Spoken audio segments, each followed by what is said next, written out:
Alright, today I'm going to be testing out this pattern that I drew from a new patterning book, just to see what it's like. I drew it for myself, and I want to make, in a way, like an undershirt. I always wear a t-shirt underneath my actual shirt. Now, I've been interested in, historically, how did people remain clean since they weren't washing as ferociously as we do. Ferociously, whatever. And one of the things that they did, I don't know if it's a male term, I'm going to look it up, is that the ladies would wear a chemise underneath their clothes, usually made out of the linen. Now, this is a cotton, this fantastic imitation kente that I originally wanted to use as a lining on a suit, but the color kept bleeding. And I was a little bit nervous that that would end up kind of bleeding onto this chap's shirt. So I actually want to experiment for myself and see, will this color bleed onto a shirt if if I'm wearing this on my body and then have a shirt over that. So of course I'm checking out my grain lines, 30 and a half.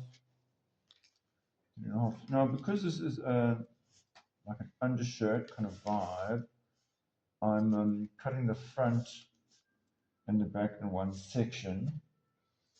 And how I usually do for a fitting, we'll just do front, back, and yoke. Fit that, then adjust the body before I draw the sleeve pattern. Otherwise, I feel it's a bit of a waste of my time drawing the sleeve pattern like that. So yeah, that's nothing really too exciting. This pattern doesn't have any seam allowance, so I'm just drawing that as I go. And I want you to cut it down to the chest, which is here. And then see, that should be okay. And then I'll put like a shield or something there just to open and close it.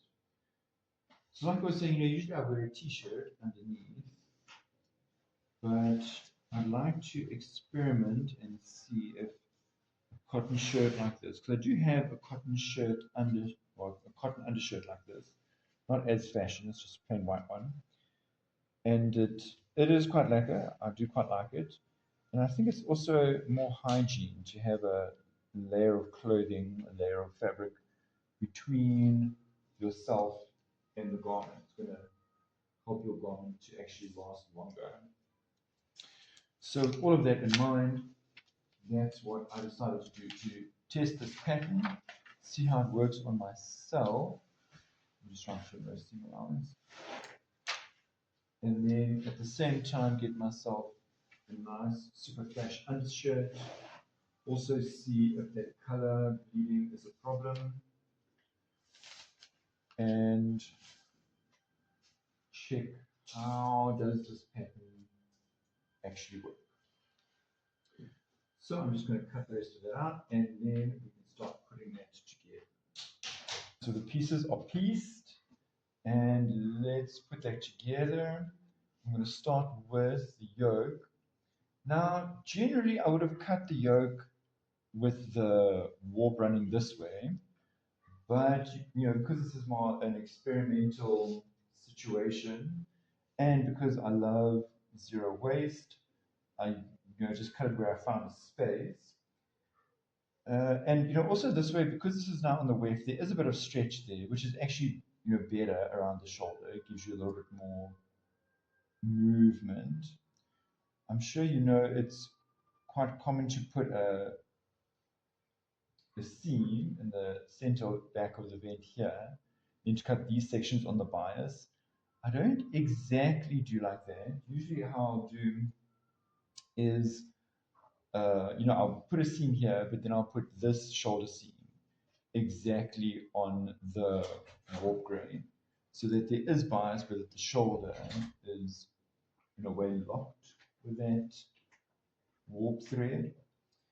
If I've cut like this, where it's in one piece, Then I'll just put a little bit of a straight something along here to make sure that the shoulder doesn't over time end up collapsing.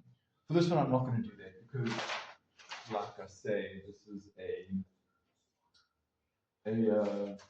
a quick sample fit, and it's just going to be my undershirt. So there's the top of the yoke and the back intersection, and it does have a bit of a curve. And as you know, I am a lover of pins, so I'm just pinning that all up, and then I'll hit the sewing machine. Doing this with a 1 centimeter seam allowance, which is how I usually do my shirts. On the shoulder for the fitting, I'll have 2 centimeters, and then I'll trim that down to 1. Then on the sleeve, I'll put 1.5, and the side body I'll put 2. And then I don't trim down, I'll leave that as 2, so that it makes it easy if we need to adjust the shirt. Later on, if maybe the marriage is too good and he's eating too fantastically, then we need to make the shirt a little bit bigger, and then I've got all of that seam allowance on the sides, which is obviously the easiest place to do the adjustment. So I'm just going to go ahead and stitch that yoke. See, this is not matching so fantastically. That matched fine. This fabric is a bit warped. So here and there's going to be some exciting things happening. Like that's quite a bit. It's about a centimeter. Interesting. Sure, that looks totally fat. But you see there, these kind of little folds can really cause a disaster. Obviously, again, for an actual, proper garment that I was selling at my usual price, I would have ironed this a bit better. But just for a quick tester like this, I'm a bit of a cowboy. I would join the yokes and just iron both of them upwards. Ordinarily, I would do a top stitch there, but you already know why I'm not doing that. And you can see here, there's a little cut over there. And, that's because, as you know, I'm always just trying to save a little bit of fabric, so if I can squeeze a pattern piece in somewhere, lose a little corner, no one's going to die, I'm quite a cowboy. So I'm going to use this opportunity here before I carry on to make sure that my 2 pieces are the same. Because, I cut by hand, so sometimes interesting things happen, and I just take this chance to make sure they're not too interesting. Okay. So, to join the front, what we're going to do quickly is just something a little bit different, because I feel this straight line here is not really representative of what is actually happening on the body. So I'm going to just take this measurement. Okay, at the moment it's 19. I don't have time for that kind of math, so I'm just squeezing it, making it 18. Divided by 3 is 6. So I'm going to mark there on the 12. In other words, just 1/3 and 2/3. So 1/3 up to the shoulder. If that makes sense, like so divide that by 3, and this third that's closest to the neck, I'm going to stitch down 1.5 centimeters, and then at the neck and at the shoulder 1 centimeter, and I'm just going to curve that a little bit so that I don't have a straight line running along my shoulder, but it's just a little bit of a curve that's just more like my actual shoulder. So I can put my back like this, right side up. I'm going to take my front. Now this I am going to sway myself later, because obviously it would have been easier to do this plaquette first before now joining it in here. However, of course, I first want to fit. I suppose I should actually do that portion of the plaquette first. I'm not going to change that, although I do want to know how low this goes. C'est la vie. Let's go with it like this. Matching up here.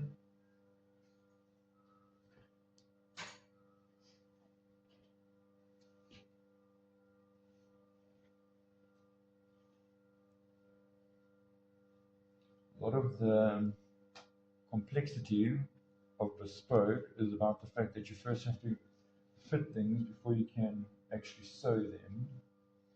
So you're in this perpetual state of half doing things. And this is just a very easy example. It would have been so much easier to do that plaquette first and then join it into the shoulders. But because we need to fit and make sure that the client, i.e. me, is happy, can actually get into this, etc., we're going to leave it open, and that's going to create now for me more work in the future. Anyway, so here we're laying front and back as flat as we can. Just gonna, from the bottom, just roll that up. Now this yoke, we're going to talk in a moment, should have actually been a bit wider, but I want to see what it's like if I don't do it wide. Now, I don't often get the chance to experiment like this, so when I do, I'm just doing all my experiments one time. According to the rules, you should also always be sewing from the shoulder point to the neck point, and then the side shoulder point to neck point. But I am not going to do that. I'm going to just sew all along the top yoke one time. And I think that rule is mainly for people who are not very conscientious about their sewing, so allow the machine to push the fabric into weird positions. But if you make sure that you're sewing neatly and feeding the top and bottom fabrics through the machine correctly, you should not face any trouble. Alright, so I'm just going to go stitch that up and then see what this is going to look like. So I don't think I'll keep you around for that. I'm just going to stitch this up, and then I'll stitch the sides down. Again, usually you would stitch the sleeve on first and then do the whole sleeve and the side seam one time, but for the fitting, this is what we're going to do. Thought I'd just quickly pop back here, because you see here I've ironed the shoulders. I'm not going to notch it because this is such a small amount, it will just stretch out, with that curve. Now I'm just going to, through the neck, bring the rest of the shirt through.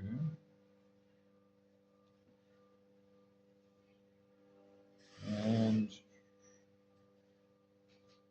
as soon as that comes free, there we go. So there's the front and the back with the yoke encasing those seams. So I'm just going to give that an iron, and then iron my sides.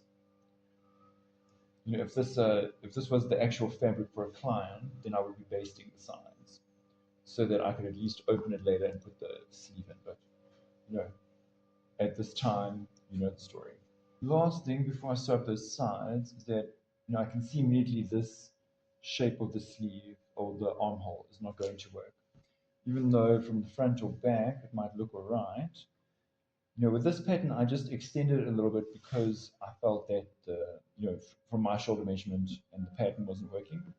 But you can see when you have it flat out like this that you're really going to fight your sleeve. Also, because we've now altered the seam a little bit, it's not so flat, you do often get a corner here. So here, I just really want it to be flat around there. So it's not all that much, half a centimeter, about half a centimeter back. So, for now, I'm just going to fit it, see what it's like. But I'm obviously going to make that correction on my pattern, so that this can be a smooth shape over there, not some corner like this. And here we are, fashion baby. I quite like it. A lot of things to look at. The first thing I like to check is the balance. You can see, now of course I'm standing nice and straight for the camera, but I like to watch gents. Often a trick I do, like we'll kind of chat and I'll just push them over to the side so they're unbalanced, and then when they settle back, they usually settle into how they usually stand. You can see I tend to kind of stand like this with my hips way too forward. So you can see my line here going forwards. So I would actually increase my front shoulder a little bit so that the front panel can, in a way, drop down a little bit and that can be a little bit straighter. And that also would solve this here. This, it's just that smidge too high here. So increasing the front shoulder is actually going to bring that down a little bit, which I think will work quite nicely. Here, I think that's fitting perfectly because remember, we also have the seam allowance included here.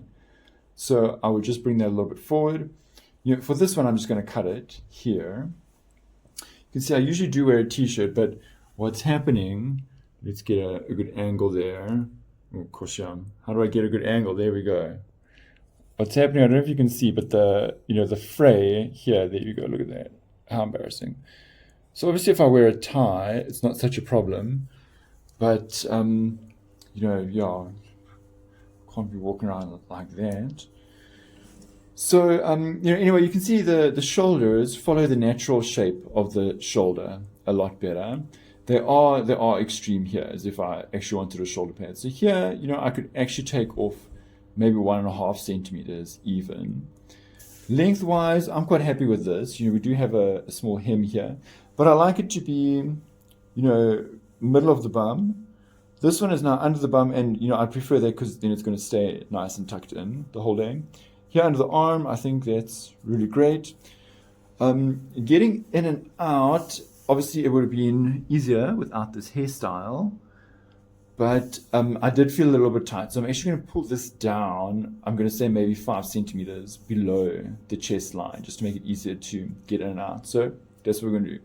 Lower the neck, bring in the shoulder, 1.5, lower this. Otherwise, I'm quite happy with this shape. Obviously, everyone's a little bit different. So I chat with the client. I hear, what is it that's going to work for you? Are you a tight kind of chap, or I'm quite a breezy chap. I like to pinch a thumb on the side, and then I say, this is enough because it's going to, still want to move around. And but like I said, I work with the individual client and just hear what is really going to work for them. So I'm quickly going to make those changes, not only on the shirt, but also on the pattern. Now, this is a complex one because, like I said, I'm going to increase the shoulder seam on the pattern, but not on the shirt. So that is obviously going to affect the sleeve that I make now, and it's going to have to come back onto the shirt. So you've got to keep your wits about you when working with individual clients. But, over time, maybe like 2 or 3 shirts in, the pattern is settled. And then, some of my clients, I don't even see them anymore. They just message me and tell me what they want, and their pattern is perfect. The last thing I want to say is that this pattern recommended that we move that shoulder seam forwards by about 4 centimeters. And, I can see that would actually make sense, that it's not sitting so far back, that it's coming a little bit forward like that. And that would also, the shape that I've given it would work better here than it does back here. So, I will do that on the pattern, and I have been. I was just interested to see where that shoulder seam is going to sit if I don't. But yeah, I'm going to make all those changes, draft the sleeve, and then see what we're going to do. I'm going to do a short sleeve for this, even though I'll draft a long sleeve, which again, complications. But basically, yes, I wanted to see, does this pattern translate nicely from measurements into the garment? And, small things like this, I think, maybe I'll see on the maths of the pattern if I can just increase a centimeter here. Sizobana. Sharp. Alright, so I'm basically done. Here's my sleeve that I cut out.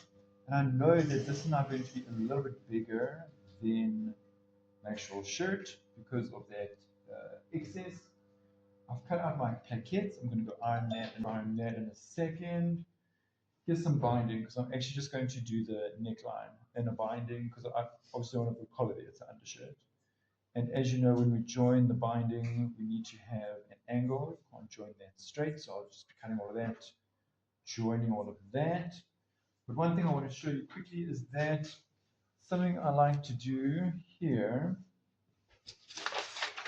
on a regular shirt as well, but I think it's going to work quite nicely on the undershirt, is to use this portion of the pattern And this I'm cutting as much on the bias as possible, but also just as much on the random piece as possible to give me a shape here, more or less, of what the should go have it down. Let's draw it right here. And this I'm going to do kind of like a sweat guard that I just stitch in there.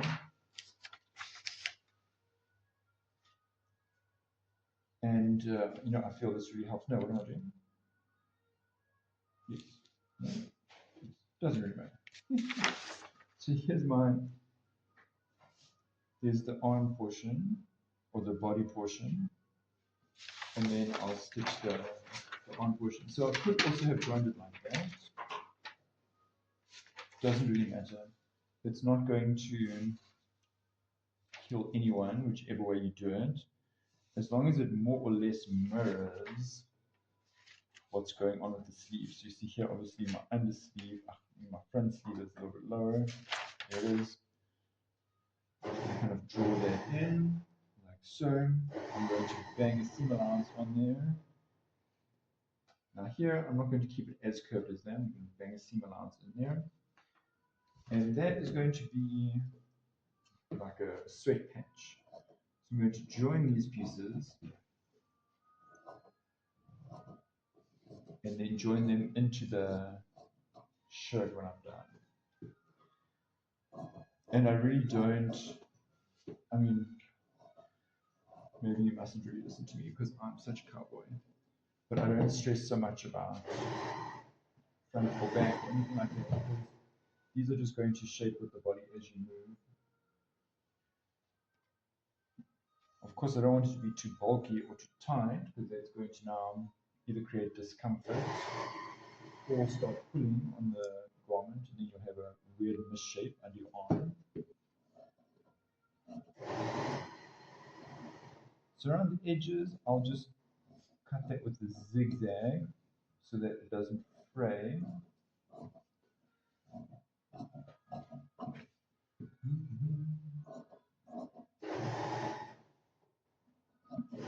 Nothing too exciting, just cutting. Okay.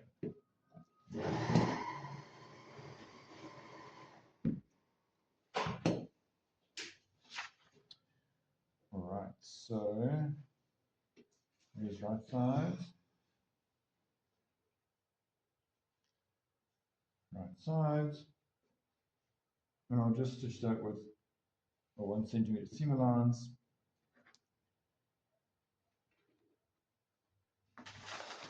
Now the one thing I'm going to do quickly before I cut, we needed to cut our shoulders here.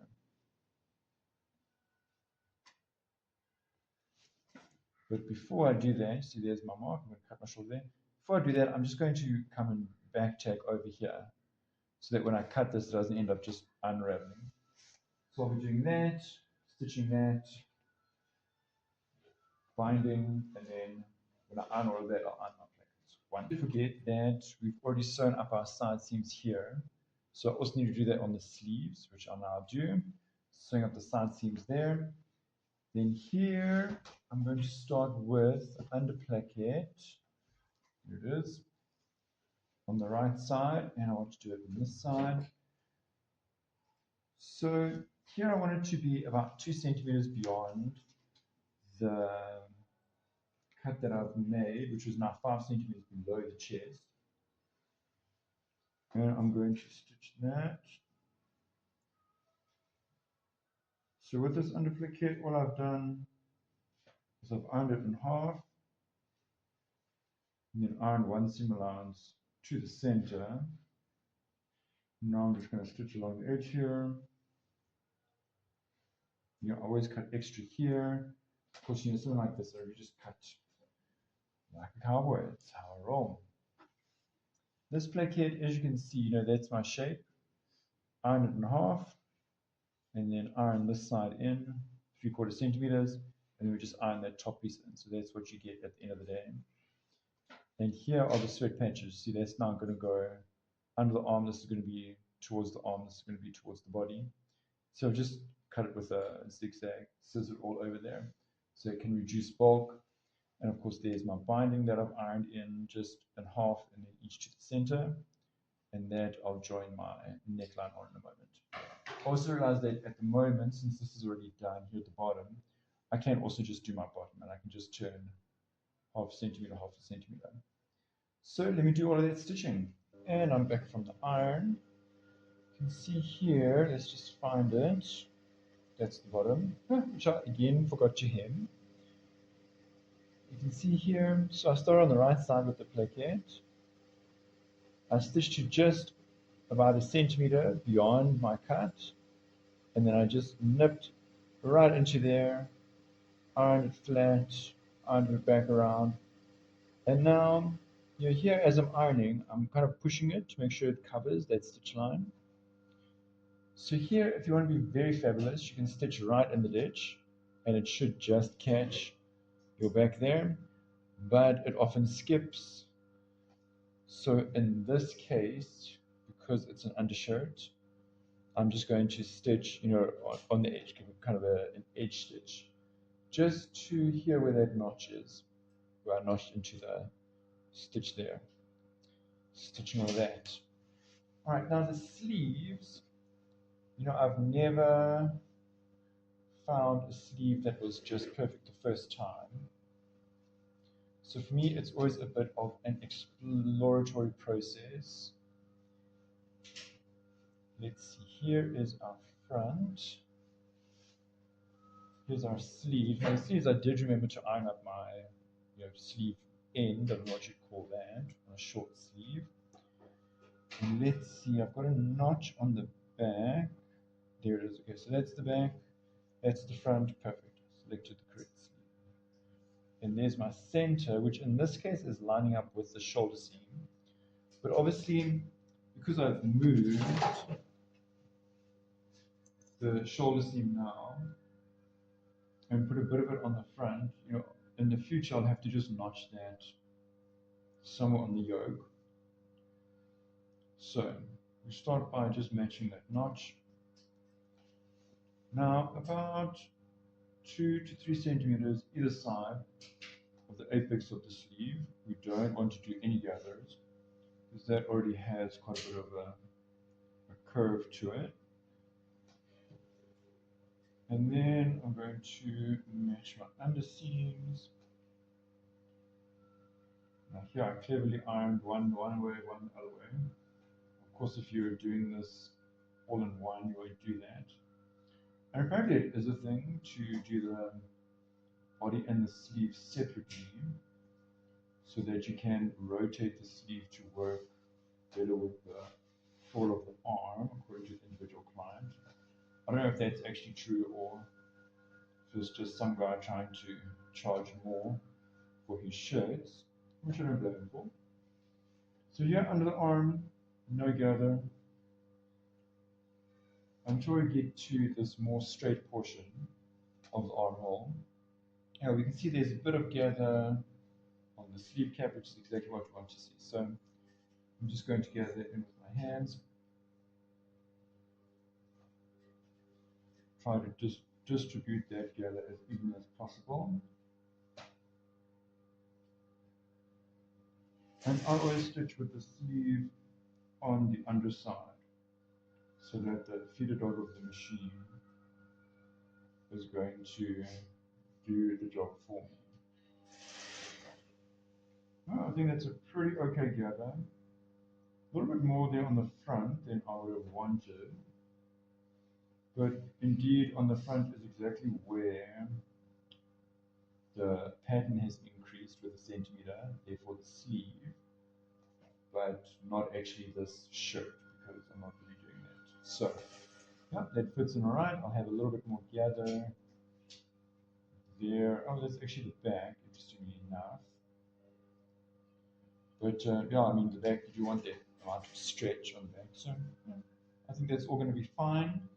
I'm going to top stitch that, stitch in my sleeves, and hopefully remember. So there the sleeves are on, fashion, under plaquette is on.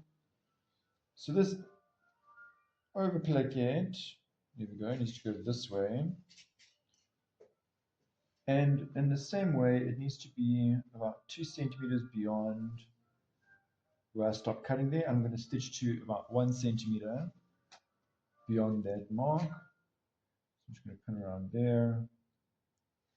This one I want to stitch more or less at the same spot where this fold under is ending. This time I did remember to iron my hem, so when I stitch this, I will just be one time also stitching the hem. Let me go and do that now. So there we have it. Turn the plaquette the other way around, iron that little triangle in, and now I'm going to stitch one time. I'm going to start there, back stitch, come around, oops. And when I'm done with that, I'll just cut that straight and then do my binding. I'm planning to just bind it somewhere one time like that, and then just turn this back for a button loop. I don't think I'll put a buttonhole here since it's an undershirt. I'll see how I feel. I'm going to fit it now with that button and then see how I feel. For these sweat patches, I'm going to go here. This large one is for the body. I'm going to more or less align that on the seam. I'm still, to be honest, experimenting with what is really the best way of doing this. I feel with the fell seams, I can't really include it, in the pattern. It will just become way too bulky once I do the fells. So this is what I've been doing. But, like I say, it's still experimental phase to see, and also, get feedback from people here, works for them or not, etc. So basically just pin along like that. I usually just put one extra here to keep the center more or less centered. And then from the right side, I'll just stitch in the ditch just to secure this. And that then just is a little bit of an extra layer under the arm, preventing the sweat from becoming way too much. And of course now, this is the undershirt. So now you've got 2 layers of fabric between your sweaty armpits and the very expensive shirt that you're wearing. So it's going to keep that going a lot longer. One last thing I must say is that, traditionally or historically, this would have been a linen shirt. And linen linen is more like a rough fabric. So that would result in some abrasion or exfoliation with the skin, which actually has a cleaning effect, like it's kind of scrubbing you throughout the day while you're wearing. But yeah, kind of hasn't been done in a few hundred years. So let's see, maybe we bring back the undershirt, the chemise for a man. Fashion baby. Quite happy. I like the neck. I think that actually is better, just a little bit lower here. Getting in and out was still a bit of a saga. So, I think this could have been looser here, but yeah, even with this being lower, I think for a client I would actually put a button here because that's a bit too much. But then again, yeah, for an undershirt is really all that important. The sleeves a little bit too much like a wing for my liking. I would have definitely put that quite a bit narrower. I would have narrowed that up there. But I can look at that when I do a actual long sleeve, because that sleeve's way too big for me. I just need to bulk up a little bit. But all in all, I think quite a nice one. And that's kind of what I look for when I do a shirt is really the balance, looking at where this is lying, and then when I do the sleeve separately for the second fitting, then I change it up like that. But yeah, I think that's basically that, peeps.